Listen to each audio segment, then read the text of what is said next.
Welcome back to GP Fast Forward, and this week we're taking a look at the... wait, hold on. The Murasame Kai. In the 8 years I've been working in this industry, I personally haven't seen either of the Murasame HGs, not since I was in middle school, so I was very excited to see this announced for the Seed Freedom line. The Astray series was my favorite part of Seed, so seeing the M1 design get turned into a Zeta Plus type was so cool to see. The build is extremely straightforward and results in a solid high grade and mobile armor frame, with very little to complain about. Regarding the articulation, the head is on a ball joint with some forward-back movement. The shoulders are on a slightly limited Seed action system joint, but they still get good range.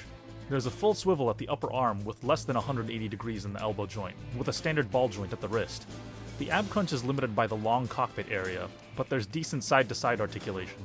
Down to the waist, the legs get very good side-to-side range, but the back skirt limits leg movement to the front only. Full swivel at the thigh, with the knee bend being limited by the armor, though it does have a folding gimmick for the transformation. There's a slight rotation in the ankle, with further articulation in the toe and ankle armor. There's also rotation in the skirt holsters, so we can recreate one of my favorite moments in Go Fighters. For the accessories, we have the wing binder, which has a swing for the wings to deploy, plus articulation for them to sweep back, and some articulation in the rear fin. We also have the very Zeta Plus looking shield that is also the nose for the mobile armor mode, this shotgun looking beam rifle, 2 beam sabers and hilts, the mobile armor frame, and these 2 pods that go underneath the wings in mobile armor mode. I have no idea if they're supposed to be weapons, amphibious landing gear, or radar pods. If you know, please tell us. Regarding the transformation, we understand everyone's gripes of it being a parts former, but I personally prefer stability in my transforming suits rather than them exploding or turning into floppy messes. Looking at you, Macross Delta Line.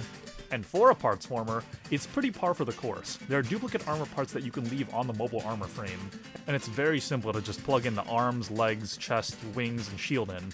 I do wish the skirt slots for the beam saber and rifle were a little more secure, and I also miss the forward swept wings, but that's just the Ace Combat player in me talking.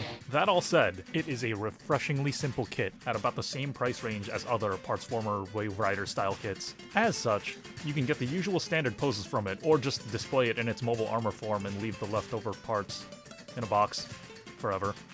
As always, thanks for watching. Bolatro pose... Let me get back to you after this run.